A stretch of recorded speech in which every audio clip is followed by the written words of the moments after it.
ஜீ Tamil news நேயர்களுக்கு வணக்கம். இன்றைய சிறப்பு நேர்காணலில் அரசியல் களத்தில் நடந்த பல்வேறு சுவாரஸ்யமான நிகழ்வுகள் குறித்து நம்முடன் பேசியிருக்கிறார் நமது செய்தி ஆசிரியர் நாகப்பன் சார். வணக்கம். வணக்கம் சார், குறிப்பாக தமிழ்நாடு முதலமைச்சர் ஜோசப் விஜய் தமிழக வெற்றி கழகம் ஆட்சி அமைத்ததுக்கு பிற்பாடு அவர் கொண்டாட போகிற முதல் பிறந்த நாள் நாளை தினம்.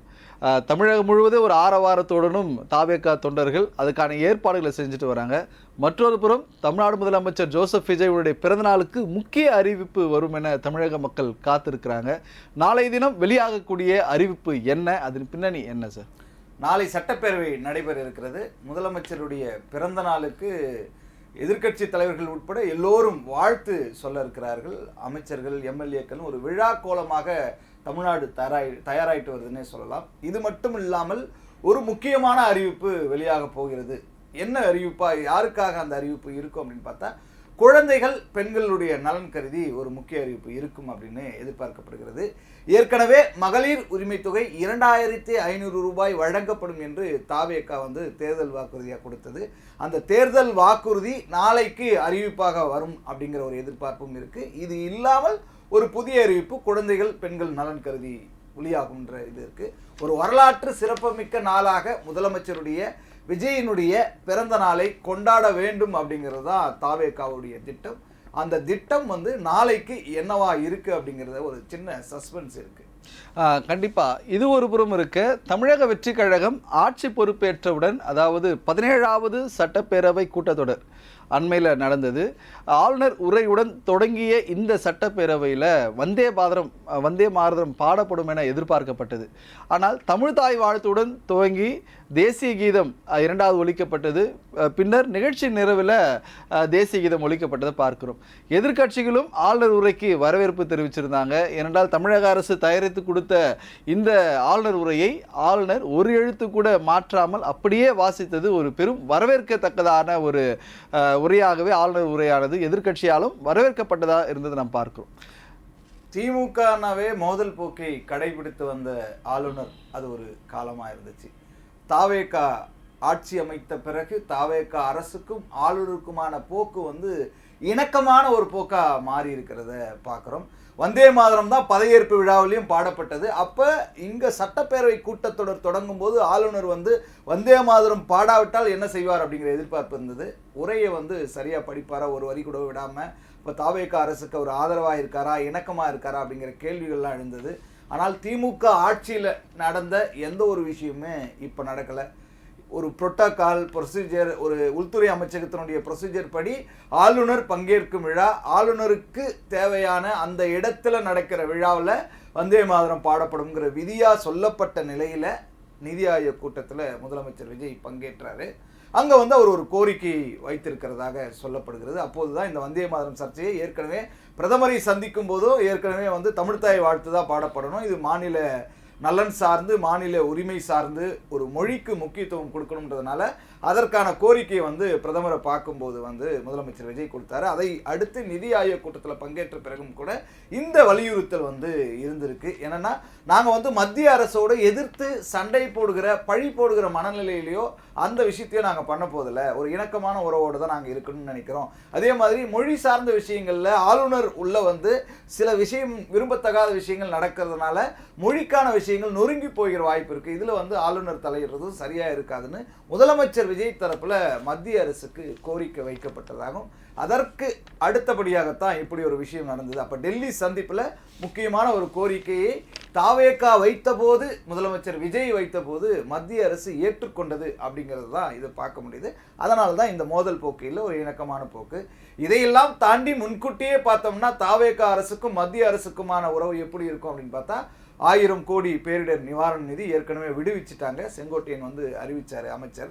அப்போ பார்க்கும்போது அப்போ இவங்க ஒரு மோதல் போக்கோடு இருக்க மாட்டாங்க, ஒரு பகைமை பாராட்ட மாட்டாங்க, ஒரு கருத்தியல் ரீதியான இஷ்யூவில் எப்படி இருப்பாங்க அப்படிங்கிறத தாண்டி பிரச்சனைகள் சார்ந்து நிதி சார்ந்து இவர்கள் இணக்கமாக செயல்பட ஒரு கோரிக்கையை வலியுறுத்தலை தொடர அதை வந்து நிதி விடுவிக்கிறதுக்கான வேலைகள் வந்து நடக்கும் அப்படிங்கிறதும் இந்த மாதிரியான விஷயங்கள்லையும் வந்து ஒரு இணக்கமான போக்கு இருக்குன்றதையும் நம்மால் வந்து பார்க்க முடியுது.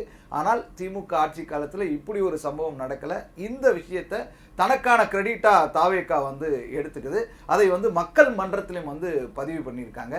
எது எப்படி இருந்தாலும் இந்த மோதல் போக்கு தவிர்க்கப்பட்டது அப்படிங்கிறது வந்து வரவேற்புக்குரிய ஒரு முக்கியமான விஷயமா. கண்டிப்பா இந்த ஆளுநர் உரை மீதான இந்த விவாதத்தின் போது கூட ஆளுநர் உரையில வன்னியர்களுக்கான அந்த இடஒதுக்கீடு தொடர்பான இடம் பெற்றிருந்தது. அது மட்டும் இல்லாமல் மத்திய அரசு கொடுக்க வேண்டிய நிதியை தமிழகத்திற்கு பாரபட்சமின்றி கொடுக்க வேண்டும் என சொற்கள் இடம்பெற்றிருப்பது இதெல்லாமே வந்து எதிர்க்கட்சிகளால் வரவேற்கப்பட்ட ஒன்றாக இருந்தது. ஆனால் பலர் ஆளுங்கட்சிக்கு ஆதரவாக ஆளுநர் உரை அமைந்தது என தெரிவித்திருந்தாலும் இதை நீங்க எப்படி பார்க்குறீங்க? ஆளுங்கட்சிக்கு ஆதரவாக தான் எப்போதுமே ஆளுநர் உரை இருக்கும். ஆளுநருக்கும் அரசுக்குமான உறவு எப்படி இருக்குன்னு தான் இங்கே பார்க்கணும். ஒரு நோட் வந்து மத்திய உள்துறை அமைச்சகத்திலிருந்து ஆளுநருக்கு வந்ததாகவும் ஆளுநர் அதன் அடிப்படையில் செயல்பட்டதாக கூட ஒரு தகவல் இருக்குது. அதிகாரப்பூர்வமற்ற ஒரு தகவல் தான். ஆனாலும் முந்தைய ஆட்சி காலத்தோடு ஒப்பிடும்போது இங்கே வந்து ஒரு இணக்கமான உறவு இருக்குதுன்னு பார்க்குறது இது ஒரு வரவேற்கக்கூடிய விஷயம்தான். ஆனால் அடுத்தடுத்த விஷயங்கள் இங்கே இருக்குது. மும்மொழி கொள்கை, பிஎம்ஸ்டி பள்ளிகள், இதிலெல்லாம் வந்து தாவேகா அரசினுடைய நிலைப்பாடு என்ன, பாஜக மத்திய அரசோட விஷயங்கள்ல தாவேகா ஒத்து போகிறதா அல்லது எதிர்ப்பு நிலைப்பாடு எடுக்கிறதா அப்படிங்கிறது இருக்கு. இது மாதிரியான விஷயங்கள்ல கல்வி நிதி சம்பந்தமான விடுவிப்புகள்ல தான் இவங்களுடைய முழுமையான நிலைப்பாடு வந்து நமக்கு தெரிய வரும். அதுக்காக நாம் வந்து காத்திருக்கணும். எந்த இடத்துல மத்திய அரசை தாவேகா எதிர்க்கிறது, எந்த இடத்துல இணக்கமாக செயல்படுகிறது அப்படிங்கிறது தாவேகாவோட ஆட்டமும் மத்திய அரசனுடைய போக்கும் நம்ம தெரிஞ்சுக்கணும். கண்டிப்பா இது ஒரு புறம் இருக்கு. மற்றொரு புறம் அதாவது கடந்த வாரம் தமிழகத்தினுடைய பட்ஜெட்டுக்கான வெள்ளை அறிக்கையானது வெளியிடப்பட்டது. எவ்வளோ நிதி அதுக்கான வெள்ளை அறிக்கையானது வெளியிடப்பட்டிருந்தது. ஏன்னா கடந்த ஆட்சி காலங்களில் எவ்வளோ செலவழித்திருக்கிறாங்க, எந்தெந்த துறைக்கு எவ்வளவு கடன் சுமை இருக்கிறது என்ற நிதித்துறை அமைச்சர் மரிய வில்சன் வெளியிட்டிருந்தார். ஆனால் இதை வெளியிட்ட நாள் முதல் தமிழ்நாடு முதலமைச்சர் அப்செட்டாக இருப்பதா ஒரு தகவல் வருது. அது ஒரு பின்னணி என்னன்னா ஒரு முறையான செலவு செய்யப்பட்டிருக்கிறா ஒவ்வொரு துறையிலும் அப்படிங்கிற தகவல் வந்து அங்கே இல்லை. எங்கே வந்து வீணடிக்கப்பட்டிருக்கு நிதி, செலவு பண்ணாமே எங்கெல்லாம் இருக்கு அப்படிங்கிற தகவல் இல்லை.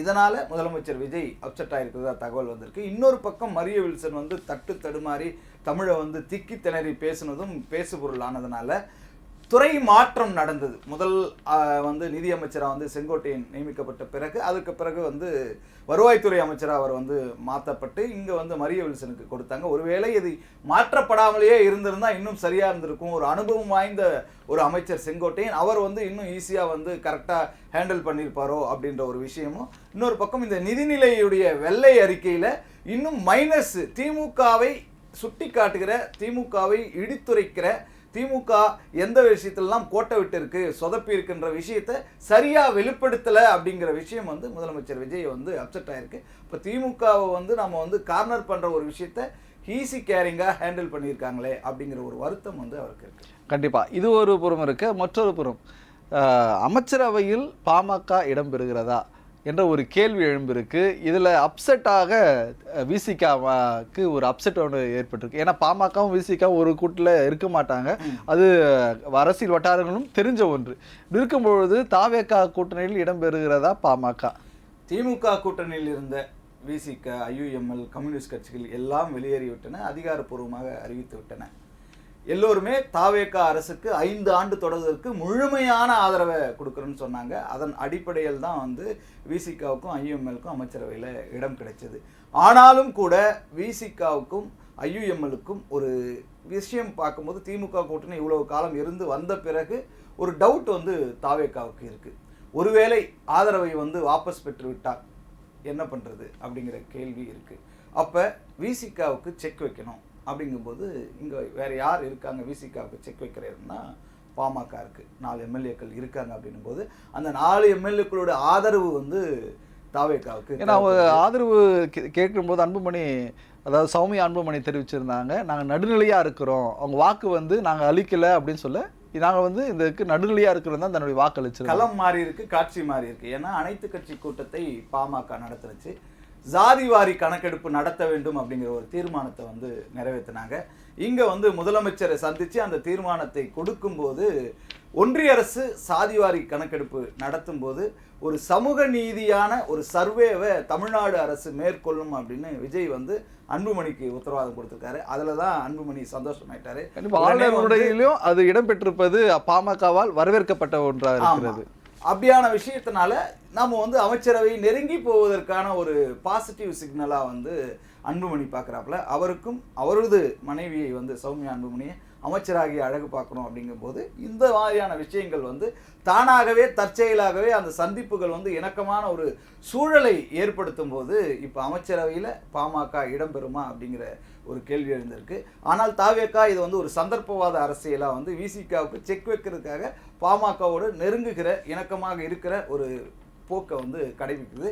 இது வரும் காலங்களில் ஒரு அமைச்சரவை மாற்றம் இருக்கும்போது வெளிப்படையாகவே தெரிய வரும். கண்டிப்பா. ஏனென்றால் அதிமுக குள்ளும் பிரச்சனை, அதிமுக கூட்டணியிலும் பிரச்சனை. ஏன்னா 2026 சட்டமன்ற தேர்தல் முடிந்தவுடனே அதிமுக மேல அதிருப்தியில் இருப்பதாக அன்புமணி ராமதாஸ் தெரிவித்திருந்தார். ஏனென்றால் களத்தில் வந்து யாரும் வந்து ஒத்துழைத்து பணியாற்றல் என்ற ஒரு குற்றச்சாட்டு வச்சிருந்ததை நாம் பார்க்கிறோம்.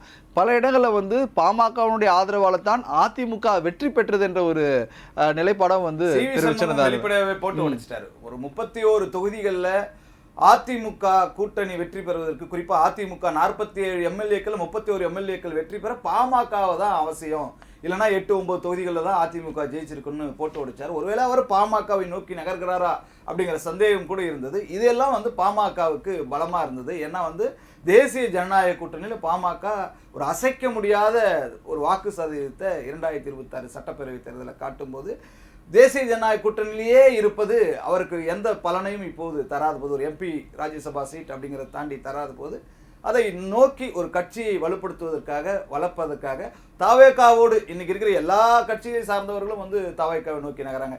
சனிக்கிழமானா யார் வந்து தாவேகாவில் அட்மிஷன் ஓப்பன் அப்படிங்கிற மாதிரி இருக்கு. இப்போ சனிக்கிழமானா பெருமாள் கோயிலுக்கு போறாங்கல்ல, அந்த மாதிரி தாவேகாவில் யார் சேர்ந்தாங்க? அதிமுக முன்னாள் எம்எல்ஏவா, முன்னாள் அமைச்சரா, இல்லை வேற ஏதாவது மாற்றுக் கட்சியில் இருந்து வந்தவங்களா, பாஜகவா, அமமுகவா, இப்படியான கேள்விகள் இருக்கும்போது பாமக தனக்கு உரிய பிரதிநிதித்துவத்தை அடையணும் அப்படிங்கிறதுக்காக தாவேகாவை நோக்கி நகருது. கண்டிப்பா. இது ஒரு புறம் இருக்க, ஏற்கனவே தமிழகத்தில் சட்டப்பேரவை தேர்தலில் வெற்றி பெற்ற எம்எல்ஏக்கள் 5 பேர், அதாவது மரகதம் குமரவேல், ஜெயக்குமார், சத்யபாமா, இசக்கி சுப்பையா மற்றும் முன்னாள் அமைச்சர் சி விஜயபாஸ்கர் ஆகியோர் தங்களது பதவியை ராஜினாமா செஞ்சிருக்கிறாங்க.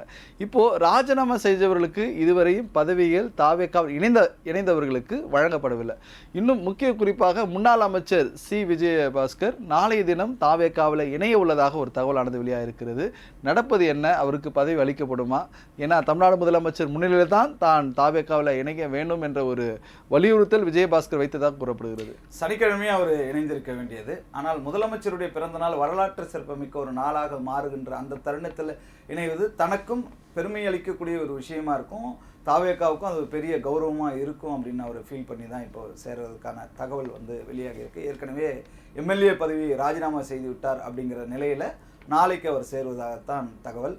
அவருக்கு உரிய பொறுப்பு உடனடியாக வழங்கப்படாது. ஏற்கனவே வந்து தாவேகா ஒரு தூய சக்தி அப்படிங்கிற இமேஜுக்குள்ளே இருக்கும்போது இவர் மீது சில வழக்குகள் இருக்கிறதுனால உடனடியாக வந்து அவருக்கு பொறுப்பு வழங்குவதற்கான வாய்ப்பில்லை. ஆனால் வந்து இடைத்தேர்தல் நடக்கும்போது இவர்கள் அனைவருக்கும், இந்த 5 பேருக்கும் அளிப்பதற்கான வாய்ப்பு இருக்குது. மரகதம் குமரவேலுக்கு, ஜெயக்குமாருக்கு, சத்யபாமாவுக்கு, இசக்கி சுப்பையாவுக்கு, சி விஜயபாஸ்கருக்கு, இவர்களுக்கெல்லாம் கொடுக்கும்போது என்ன ஆகும் அப்படின்னா, திருச்சி கிழக்கில் யார் நிற்க போகிறாங்கன்ற ஒரு கேள்வி இருக்குது. 6 தொகுதி இடைத்தேர்தல் அப்படின்ட்டு.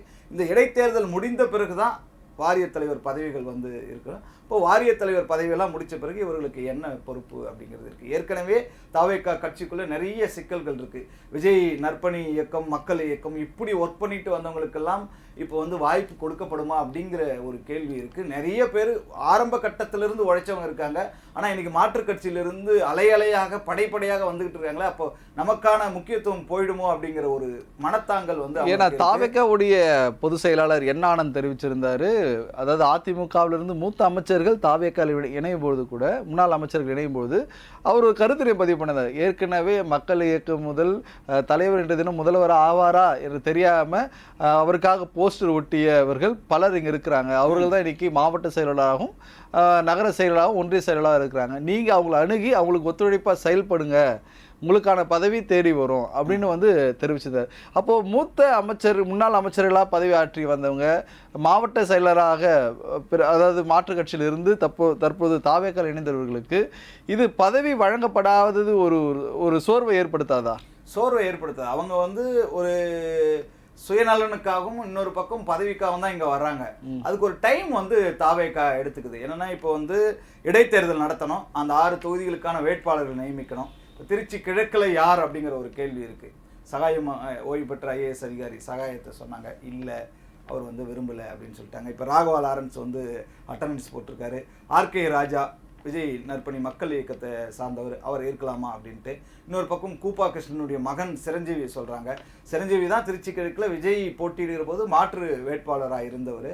அதனால் அவர் வெற்றி பெற்ற சர்டிஃபிகேட்டையும் சிரஞ்சீவி தான் வாங்கினார், விஜய் வாங்கலை. அவருக்கு வந்து வாய்ப்பு வழங்கப்படுவது நகர்ப்புற வாழ்விட மேம்பாட்டு வாரிய தலைவராக வந்து கூப்பா கிருஷ்ணன் நியமித்ததுனால இப்போ சிரஞ்சீவிக்கு அந்த வாய்ப்பு இருக்குது அப்படின்னு சொல்லப்படுது. இன்னொரு பக்கம் வந்து ரூட் ஜெகதீஷ் விஜயுடைய மேனேஜர், நிறைய விஷயங்களில் வந்து இன்றைக்கி விர்ச்சுவல் வாரியர்ஸில் முக்கியமான பங்கு வந்து ரூட் ஜெகதீஷுக்கு இருந்தாலும் அவருமே அங்கே வந்து முட்டி மோதுகிறார். அப்போ இதில் யாருக்கு வாய்ப்பு வழங்குவது அப்படிங்கிற கேள்வி இருக்குது. நிறைய பேர் வந்து போட்டி போட்டுக்கிட்டே இருக்காங்க. அப்படின்னும் போது சிரஞ்சீவிக்கா, ஜெகதீஷுக்கா, ஆர்கே ராஜாவுக்கா, ஒருவேளை ராகவா லாரன்ஸ் கூட இதில் வந்துடலாமா அப்படிங்கிற கேள்வியெல்லாம் இருக்குது. இதையெல்லாம் முடித்த பிறகு தான் இங்கே வந்து மாவட்ட செயலாளர் பதவி இருக்குது. இந்த மாவட்ட செயலாளர் பதவியில் இப்போ திமுக வந்து ஒரு விஷயத்தை வந்து பண்ண போகிறாங்க.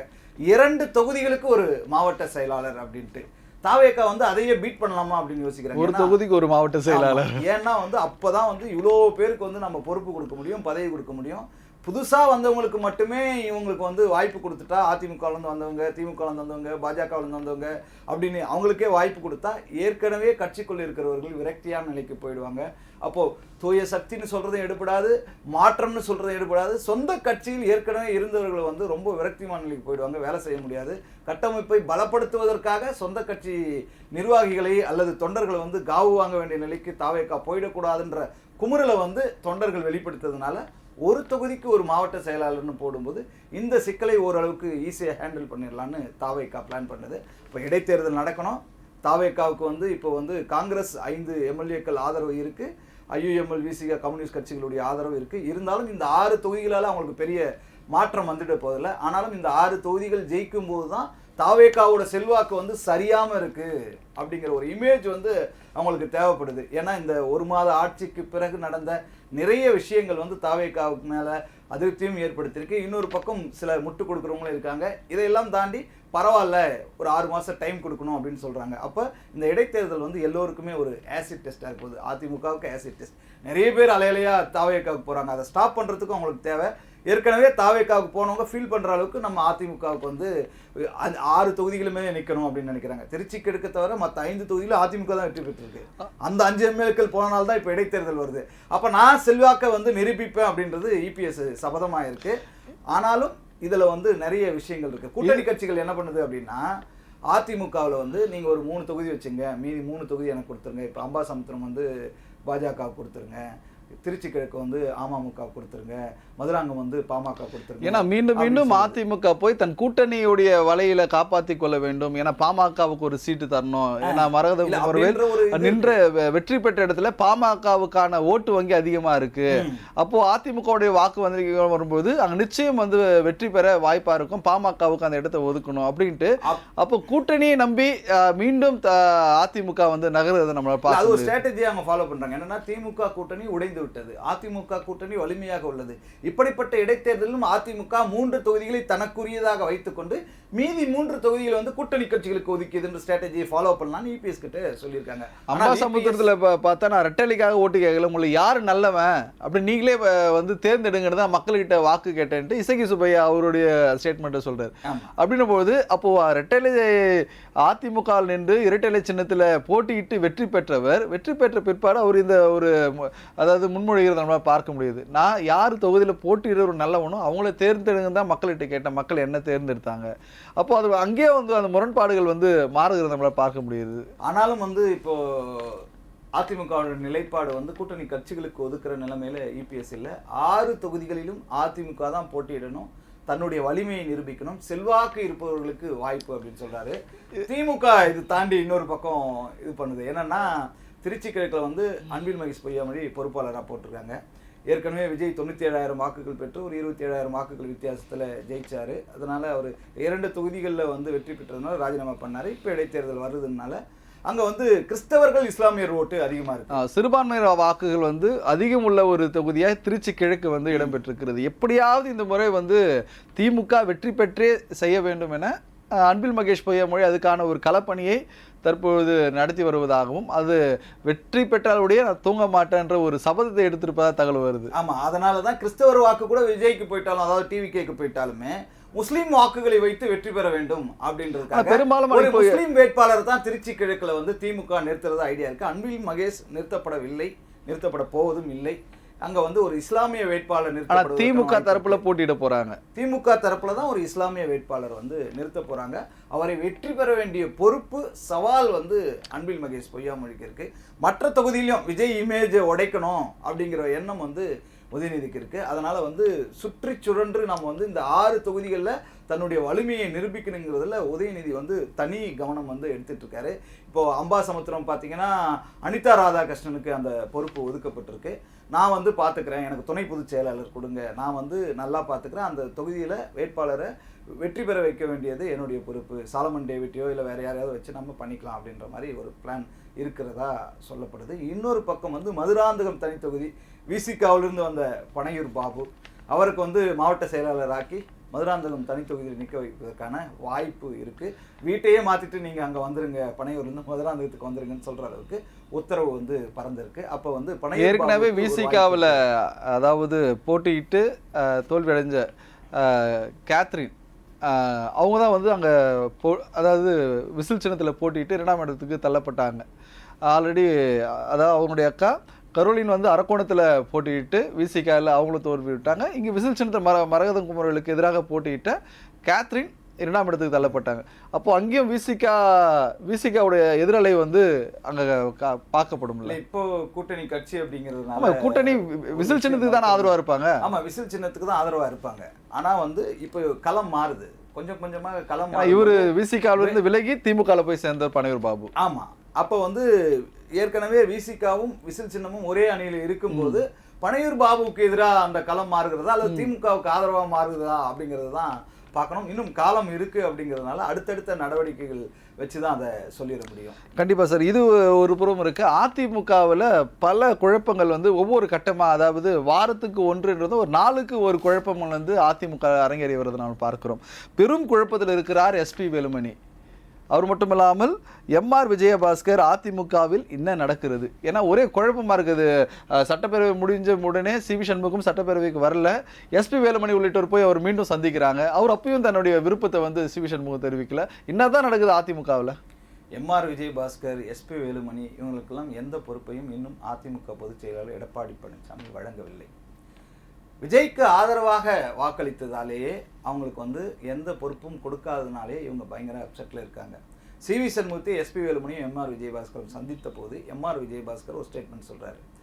கரூரில் வந்து மாவட்ட செயலாளர் பதவி மறுபடியும் கொடுக்கணும் போது இபிஎஸ் வந்து ஒத்துக்கலை அப்படின்னும் போது இவர் பயங்கர அப்செட் ஆகி எஸ்பி வேலுமணிகிட்ட பேசினா எஸ்பி வேலுமணியும் தனக்கும் எந்த மாவட்ட செயலாளர் பதவி இன்னும் வழங்கப்படாமல் இருக்குது அப்படின்னு பேசும்போது இருவரும் சேர்ந்து சிவி சண்முகத்தை சந்திக்கிறாங்க.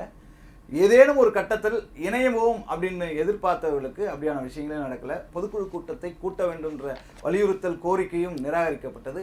இப்போது செயற்குழுவியாவது கூட்டங்கள்னு சிவி சண்முகம் சொன்னார், அதுவுமே நடக்கலை. அப்போ செயற்குழு தாங்களே இல்லாமல் கூட நடத்திடுவாப்புல எடப்பாடி பழனிசாமி அப்படிங்கிறதுனால இப்படியே நாம் தனியாக நிர்கதியாக நின்று விடக்கூடாது, விஜயபாஸ்கர் மாதிரியும் முடிவெடுக்க முடியாத ஒரு சூழல்ல தன்னுடைய எம்எல்ஏ பதவியோடு தான் அவங்க இருக்க முடியும் அப்படிங்கிற சூழல்ல அமித்ஷாவை பார்ப்பது, அங்கே ஆலோசனை செய்வது, இபிஎஸ்க்கு ஒரு அறிவுறுத்தலை வந்து கொடுக்கிறது. இப்படியான நகர்வுகளை நோக்கி மீண்டும் பாஜகவை நம்பி அதிமுக அணி எம்எல்ஏக்கள் மீண்டும் பாஜக பிடியில் அதிமுக. அப்படிதான் தேசிய ஜனநாயக கூட்டணியில் அங்கே இல்லை அப்படின்னு சொன்னாலும் ஆனால் அமித்ஷாவுடைய தயவு அதிமுகவுக்கு மீண்டும் தேவைப்படுகிறது. இபிஎஸ்ஐ தாண்டி CV Shanmugam, SP Velumani, MR விஜயபாஸ்க்கு இப்போ தேவைப்படுது. இபிஎஸ்க்கு ஆலோசனை சொல்ற இடத்துல, அறிவுறுத்தல் சொல்ற இடத்துல அமித்ஷா இருக்காரு. அப்படிங்கும்போது அந்த காய் நகர்த்தல் இருக்கு. மிக விரைவில் வந்து டெல்லி சென்று அமித்ஷாவை சந்திப்பதுதான் திட்டமாக. ஒரு புறம் அதிமுகவினர் மீண்டும் பாஜகவிடம் தஞ்சம் அடைகிறது ஒரு புறம் இருந்தாலும், மதிமுக பொதுச் செயலாளர் வைகோ விஜயை சந்திச்சிருக்காரு. உதயசூரியன் சின்னத்தில் நின்று வெற்றி பெற்றாங்க 2 எம்எல்ஏக்கள். அவரோட ராஜினாமா எப்போ என்பது ஒரு ஒரு பரபரப்பான அரசியல் வட்டாரங்கள் வந்து பேசப்பட்டது. ஏன்னா அவங்களும் வந்து இடைத்தேர்தலை வந்து சந்தித்து விசில் சின்னத்துக்கு ஆதரவாக அதாவது கூட்டணியில் அங்கம் வைக்கணுன்ட்டு துடிக்கிறதா ஒரு தகவல் வெளியாகிறது. இதோட பின்னணி என்ன? இல்லை, அது சம்பந்தமான அதாவது அவர்களுடைய வழிகளை, பிரச்சனைகளை சொன்னாங்க. மதிமுகவை திமுக எப்படி அணுகியது, எந்த சின்னத்தில் நிற்கணும்னு சொன்னது. ஏன்னா இது தொடர்ச்சியா வந்து நாடாளுமன்ற தேர்தலிலே மதிமுகவுக்கும் திமுகவுக்கும் ஒரு அந்த விரிசலானது ஏற்பட்டது நாம் பார்க்கணும். நாடாளுமன்ற தேர்தலுக்கு பிறகு சட்டப்பேரவை தேர்தலுக்கு முன்பாகவே நாங்கள் வந்து இரட்டை இலக்க எண்களில் தொகுதிகள் கேட்போம்னு சொன்னாங்க. அதற்கு பிறகு 4 தொகுதிகள் ஒதுக்கப்பட்டது, 3 தனி சின்னதம் அப்படிங்கிற மாதிரியான ஒரு விஷயம் வந்துச்சு. 3 சின்னத்தில் ஒரு தொகுதியாவது வந்து தனி சின்னத்திலே 3 உதயசூரியன் சின்னம்னு பேசப்பட்டது. கடைசியில் 4 தொகுதிகளுமே உதயசூரியன் சின்னம் சொல்லி அப்புறம் 2 எம்எல்ஏக்கள் வெற்றி பெற்றது. இதெல்லாம் முடிஞ்சிருச்சு. இப்போ முதலமைச்சர் விஜயை வைகோ சந்தித்தது ஏன் அப்படிங்கிற கேள்வி தான் இருக்குது. ஒருவேளை மீண்டும் இந்த ராஜினாமா சீன்லாம் வருதான்னா அது எதுவுமே கிடையாது. அவர்கள் காலம் கனியட்டும் அப்படின்னு தான் இருக்காங்களே தவிர அந்த முடிவு எடுக்கப்படல. முதலமைச்சர் விஜயை வைகோ சந்தித்தது ஒரு முக்கியமான ஒரு சந்திப்பு. ஏற்கனவே விஜய் மரியாதை நிமித்தமாக வைகோவை சந்தித்தது அது ஒரு நெகிழ்ச்சியான ஒரு சந்திப்பாக இருந்தது. அவங்க வீட்டில் இருக்கிற பணிப்பெண்கள் ஆரம்பித்து மற்ற நிர்வாகிகள் எல்லோருமே அவர் வந்து அறிமுகப்படுத்தி வச்சார். தொண்டர்களை பார்த்து, ரசிகர்களை பார்த்தெல்லாம் கையசித்து ஒரு பெருமிதத்தோடு வைகோ இருந்தார். அதற்கு பிறகு இந்த சந்திப்பு நடந்திருக்கு. இந்த சந்திப்பு ஒரு சமூக பிரச்சனையை மையமாகப்படுத்தி தான். காப்பர் உற்பத்தியை அதிகரிக்க வேண்டும், இந்தியாவுக்கே காப்பர் உற்பத்தி தேவைன்னா ஸ்டெர்லைட் ஆலையை திறக்க வேண்டும் அப்படிங்கிற ஒரு விஷயம் வந்து இங்க பேசப்பட்டிருக்கு. எந்த காலத்திலும் எதற்காகவும் ஸ்டெர்லைட் ஆலையை நீங்க திறக்கக்கூடாது. ஏன்னா அவர் ஒரு குறிப்பிற்கு ஒரு வலியுறுத்தலை கொடுக்கிறது. ஏன்னா மதிமுக பொதுச் செயலாளர் வைகோ தெரிவிச்ச ஸ்டெர்லைட் தமிழகத்தில் துவங்கப்படுவதற்கு முன்பதாக இருந்தே அதுக்கான போர்க்கொடியை தூக்கி பல கட்ட போராட்டங்கள் நடத்தியதாகவும் சிறை சென்று வழக்குகள் உள்ளதாகவும் இது அதாவது மறைந்த முதல்வர் ஜெயலலிதாவிடமும் கோரிக்கையானது வைக்கப்பட்டதாகவும் அவர் கோரிக்கையானது வைத்திருந்தார். இது தொடர்பாக தான் நான் தமிழ்நாடு முதலமைச்சரை வந்து நேரில் சந்தித்தேன் அப்படின்னு சொல்லியிருக்கேன். இருந்தாலும் நான் மனசில் இருக்கிற காரியத்தை எல்லாமே வந்து ஊடகம் முன்னால் நான் சொல்ல முடியாது அப்படின்ட்டு வைகோ சொல்லியிருந்தார். அது ஒரு 45 நிமிட சந்திப்பு. அரசியல் சார்பாக நிறைய விஷயங்கள் பேசியிருக்கலாம். ஆனால் மதிமுக பேசுவதற்கான முகாந்திரம் வந்து ஸ்டெர்லைட், அதை ஒட்டி சில விஷயங்கள் பேசிக்கலாம். ஆனால் அது ராஜினாமா, இடைத்தேர்தலை சந்திக்கிறதுக்கான எந்த. ஆனால் நீங்கள் ஊடகவியலாளர்கள் நீங்கள் யோசிக்கக்கூடிய அனைத்து விதங்களிலும் எங்களது பொதுக்குழுல வந்து நாங்கள் இன்னைக்கு கூட்டி நாங்கள் பேச இருக்கிறோம், அதுக்கான முடிவுகள் எடுக்கப்படும் அப்படின்னு வைகோ சொல்லியிருக்காரு. அப்போ பதில் வந்து இரட்டை பதிலாக வந்து வைகோ ஏற்கனவே ஒரு சர்ச்சை இருக்கு. அந்த சர்ச்சையை வந்து அணையாம பார்த்துக்கணுன்ற எண்ணம் வந்து மதிமுகவுக்கு இல்லை. அதே சமயத்தில் என்ன முடிவு எடுக்க போகிறோம்ன்றது பொதுக்குழு 27ஆம் தேதி கூடும்போது தான் தெரியும் அப்படின்றது. அது வந்து ராஜினாமா செய்துவிட்டு 2 பேரும் வந்து தாவேகாவுடன் வந்து பயணிப்பது அல்லது தாவேகாவில் இணைந்து அதுல வந்து செய்வது அப்படிங்கிறத துரை வைகோ தாவேகாவோடு இணைந்து பயணிப்பது விரும்புவதாக ஒரு புறம் தகவல் ஆல்ரெடி இருக்கு. அது ஒரு விருப்பமா இருக்கே தவிர கூட்டணியை முறித்து கொண்டோ அல்லது ராஜினாமா செய்துவிட்டு இடைத்தேர்தலை சந்திப்பதோ இல்லை. ஆனால் வருகிற இந்த 6 தொகுதிகளுக்கான இடைத்தேர்தலில் யாருக்கு ஆதரவு அளிப்பது அப்படிங்கிற குழப்பம் வந்து மதிமுகவிற்கு.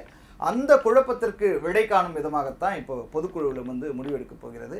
அப்போ இடைத்தேர்தலில் யாருக்கு ஆதரவுன்னா அப்போ கொஞ்சம் கொஞ்சமாக அவர்கள் தாவேகாவை நோக்கி நகர்கிறார்களா அப்படிங்கிற கேள்வி இருக்கு. பொதுக்குழுவினுடைய தீர்மானத்தில் அதுக்கான பதில் இருக்கு. சரி சார், திமுகவில் பல கட்ட மாற்றங்கள் வந்து இப்போ நடைபெற்று வருவதா சொல்லப்படுது. ஏன்னா மாவட்ட செயலர் கூட்டம் நடந்தது, மாவட்ட செயலர் அதிகரிக்கணும்.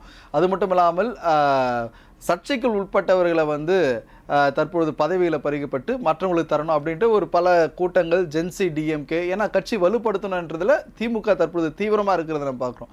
ஆனால் செந்தில் பாலாஜி எதுக்காக அப்செட் ஆனார்? செந்தில் பாலாஜி இப்போ வந்து கரூர் மாவட்ட செயலாளராக இருக்கார். 4 தொகுதிகள் அவர் வசம் இருக்குது. கோயம்புத்தூர் தெற்கு தொகுதியில் நின்று வெற்றி பெற்று எம்எல்ஏவாக இருக்கும்போது கோயம்புத்தூர் இருக்கிற 2 தொகுதிகளுக்கு அவரை மாவட்ட செயலாளராக மாற்றுவதற்கான விஷயங்கள் கேட்கும்போது அவர் அப்செட் ஆயிட்டாரு. இனிமேல் அப்படி இருக்க வேணாம், கரூரில் இருக்கிற 4 தொகுதியிலே பார்த்துக்கணும், இல்லை ஒவ்வொரு மாவட்ட செயலாளருக்கும் 2 தொகுதிகள் மட்டும்தான் அப்படின்னு சொல்லியிருக்காங்க. ஆப்ரேஷன் கிளீன், ஆப்ரேஷன் சி அப்படிங்கிறது தான் டிஎம்கேவோட இப்போதைய திட்டமாக இருக்குது. அதாவது 36 பேர் கொண்ட குழு வந்து தோல்விக்கான காரணங்களை ஆராய்ந்து அறிக்கையை சமர்ப்பிச்சிட்டாங்க. வேட்பாளர் பிரச்சனையா, வேட்பாளரை வந்து சரியாக அணுகலையா, வேட்பாளர் தனிச்சையாக செயல்பட்டாரா, வேட்பாளருக்கு ஒத்துழைப்பு கொடுக்காதவங்க யாருன்னு நிறைய விஷயங்கள் அதில் க்ளீனாக பேசியிருக்காங்க. மாவட்ட செயலாளர் உட்பட எல்லோருடைய பிரச்சனைகளும் அதில் பேசப்பட்டிருக்கு. அதை ஒட்டி முக்கியமான நிர்வாகிகள் இருந்தாலும், மாவட்ட செயலாளராக இருந்தாலும், வேட்பாளராக இருந்தாலும் எங்கே தப்பு நடந்திருக்கு, வெற்றி பெறக்கூடிய தொகுதியில் கூட ஏன் தோல்வி பெற்றோம்னு ஒரு நீண்ட அறிக்கை எல்லா இடத்திலும் கொடுக்கப்பட்டதன் அடிப்படையில் நிறைய பேரை வந்து நீக்கப்படுவதற்கு, தூக்கப்படுவதற்கு, அதிகாரம் பறிக்கப்படுவதற்கு வாய்ப்பு இருக்குது. அதுதான் ஆப்ரேஷன் சியாக இருக்குது.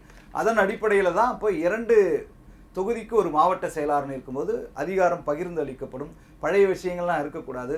திமுக தன்னை புதுப்பித்துக் கொள்வதற்கு தயாராகிவிட்டது, மறுசீரமைப்புக்கு தயாராகிவிட்டது. ஜென்சி மட்டுமல்ல, எல்லோரையும் கவர் பண்ண வேண்டிய அவசியம் இருக்குது. எல்லோரையும் நாம் வந்து அரவணைத்து செல்ல வேண்டிய அவசியம் இருக்குது. இந்த வாரிசு அரசியல், ஒரே இடத்தில் அதிகாரத்தை குவிப்பது, இந்த மாதிரியான சர்ச்சைகள்லாம் மீண்டும் எழக்கூடாது என்பதற்காகத்தான் இந்த முடிவுகள் எடுக்கப்பட்டிருக்கு. அந்த முடிவுகள் தலைமையிடமிருந்து செந்தில் பாலாஜிக்கு சொல்லும்போது அவர் அப்செட் ஆகியிருக்காரு. ஆனாலும் அந்த மாற்றங்கள் மிக விரைவில் வந்து நடந்தே தீரும் அப்படிங்கிறது தான் யதார்த்தமாக இருக்குது. சார், இது ஒரு புறம் இருக்க, மற்றொரு புறம் ஏற்கனவே இந்த தேர்தலுக்கு முந்தி காங்கிரஸும் திமுகவும் கூட்டணி அமைச்சாங்க. காங்கிரஸ் எக்காரணத்து கூட தாவேக்காவோட போயிடக்கூடாது, திமுகவோட தான் இருக்க இந்த தேர்தலை சந்திக்க வேண்டும் என்று அது மும்முரம் காட்டியவர் மாநில தலைவர் செல்வம் பெருந்தகை. அவர் மீண்டும் திமுகவுடன் ஒரு நெருங்கிய உறவில் இருக்கிறதா சொல்லப்படுது. அவருடைய நிலைப்பாடு என்ன? செல்வ பெருந்தகை வந்து இந்த திமுக காங்கிரஸ் கூட்டணி உடைவதற்கு முன்னாடியே வந்து அவர் திமுகவுக்கு ஆதரவானவர், நெருக்கமானவர்ன்ற பேச்சு இருந்தது. அவர் தேர்தலில் நிற்கும் போதே தேர்தல் முடிந்தவுடன் நான் வந்து தமிழ்நாடு காங்கிரஸ் மாநில தலைவர் பதவியில் இருக்க மாட்டேன் அப்படின்னு சொன்னார். ஆனாலும் அவருடைய மகள் திருமணத்திற்காக கொஞ்ச நாள் வந்து வெயிட் பண்ணியிருக்காங்க. மகள் திருமணத்துக்கு முக்கியமான காங்கிரஸ் நிர்வாகிகள் கூட வரலை. ஆனால் முன்னாள் முதலமைச்சர் ஸ்டாலின் வந்து போயிருக்காரு, கனிமொழி போயிருக்காங்க, உதயநிதியெல்லாம் போயிருக்காங்க. இப்படியான விஷயங்கள் நடந்திருக்கும் போது தன்னுடைய ஆதரவை, இணக்கத்தை வந்து அவர் வெளிப்படுத்தியிருக்காரு. எப்படி விசிகாவிலிருந்து பனையூர் பாபு மாதிரி, மதிமுகவிலிருந்து சில நிர்வாகிகள் திமுக போனாங்க, அந்த மாதிரி காங்கிரஸிலிருந்து மிக விரைவில் வந்து செல்வ பெருந்தகை திமுகவில் இணைவதற்கான வாய்ப்பு வந்து இருக்குது. அது உண்மையான தகவலாகவே சொல்லப்படுகிறது. மிக விரைவில் அவங்க இணைவாங்க அப்படின்னு தான் சொல்லப்படுது. ஒரு பக்கம் இங்கே ராகுல் காந்தி வந்து இந்தியாவில் ஒரு கூட்டணியில் தமிழ்நாட்டினுடைய தேவையில் திமுக பங்களிக்கணும் அப்படின்னு பிறந்த நாளுக்கு வாழ்த்து சொன்ன ஸ்டாலினுக்கு நன்றி சொல்கிற விதமாக ஒரு கோரிக்கையை வச்சிருக்காரு. இன்னொரு பக்கம் வந்து காங்கிரஸில் இருக்கிற முக்கிய முகமாக கருதப்படுகிற, திமுகவுக்கு ஆதரவாக கருதப்படுகிற செல்வ பெருந்தகை வந்து திமுகவில் இணைய போறதா இருக்காங்க. இந்த களம் வந்து இன்னும் சூடு பிடிச்சிருக்கு. ஏற்கனவே தேர்தலுக்கு முந்தையே, அதாவது காங்கிரஸ்ல மாநில தலைவர் மாற்றம் என்ற ஒரு பேச்சானது எழுப்பப்பட்டது. இதிலே வந்து மாணிக்க தாகூர் மற்றும் அதே போல சசிகாந்த் செந்தில் அவர் உள்ளிட்ட பெயர்கள் எல்லாம் வந்து, ஜோதிமணி உள்ளிட்ட பெயர்கள் எல்லாம் வந்து இடம்பெற்றிருந்து அதுக்கான போட்டிகளும் வந்து நடைபெற்றிருந்தது. இருந்தாலும் இந்த காரசாரமான விவாதங்களுக்கு மத்தியில் செல்வம் பெருந்தகை மாநில தலைவராக தொடங்குகிற பட்சத்தில் மாநில குழுவிலிருந்து பலர் மகளிர் அணி வந்து காங்கிரஸை விட்டு பிரிந்து போன ஒரு சம்பவமும் தேர்தலுக்கு முந்தி நடந்தது. இருக்கும்பொழுது அப்போது மாநில தலைவராக செல்வம் பெருந்தகை காங்கிரஸில் செயல்பட்டாலும் அவர் திமுக நோக்கி போகும்போது காங்கிரஸுடைய நிலைப்பாடு என்னவாக இருக்கும்? ஏன்னா இப்போ அவங்க தாவேக்காவுடன் கூட்டணி அமைத்திருக்கிறாங்க. தேர்தல் முடியும் வரை, அதாவது உள்ளாட்சி தேர்தல், இடைத்தேர்தல், நாடாளுமன்ற தேர்தலில் தாவேக்காவோடு தான் போட்டி என ஒரு அக்ரிமெண்ட் வந்து சைன் பண்ணியிருக்கிறாங்க. இருக்கக்கூடிய சூழ்நிலையில் திமுகவுடன் இசைவாக இருந்த மாநில தலைவர் செல்வம் பெருந்தகை தாவேக்காவுடன் அந்த இசைவு அந்த மாதிரி அந்த நட்புறவா இருக்க முடியாத காரணத்துக்காக அவர் விலகிறாருன்னு எடுத்துக்கலாம். அதனாலதான் விலகிறாரு. இன்னொரு பக்கம் அவரோடு சேர்ந்து சில நிர்வாகிகளும் திமுகவில் இணைவதற்கான வாய்ப்பு இருக்கிறது. அதே சமயத்தில் இதை வந்து காங்கிரஸ் பெரிய அளவில் ரியாக்ட் பண்ணுமா அப்படின்னு தெரியாது. ஏன்னா அவங்களுக்கு தேசிய அரசியலில் திமுகவினுடைய பங்களிப்பும் முக்கியத்துவமும் தேவைப்படுறதுனால பாஜகவை எதிர்க்கிற ஒரு வலிமையான கட்சி திமுக. 22 எம்பிக்கள் வந்து மக்களவையில் இருக்காங்க, 10 ராஜ்யசபா இருக்காங்கன்னும் போது இந்த மாதிரியான விஷயங்களில் வந்து இவங்க வந்து திமுகவை பெரிய அளவில் பகைத்து கொள்ள மாட்டார்கள். ஆனால் வழக்கம் போல ஜோதிமணியோ மாணிக்கம் தாகூரோ இது போன்ற எம்பிக்கள் வந்து பேசுவாங்க. தலைமை வந்து திமுகவுக்கு எதிராக பெருசாக பேசுவதற்கான வாய்ப்பு இல்லை. கண்டிப்பாக சார், உங்களோட நேரத்தை ஒதுக்கி பல்வேறு அரசியல் களத்தில் நடந்த சுவாரஸ்யமான நிகழ்வுகளை பகிர்ந்து கொண்டீங்க. நன்றி. நன்றி.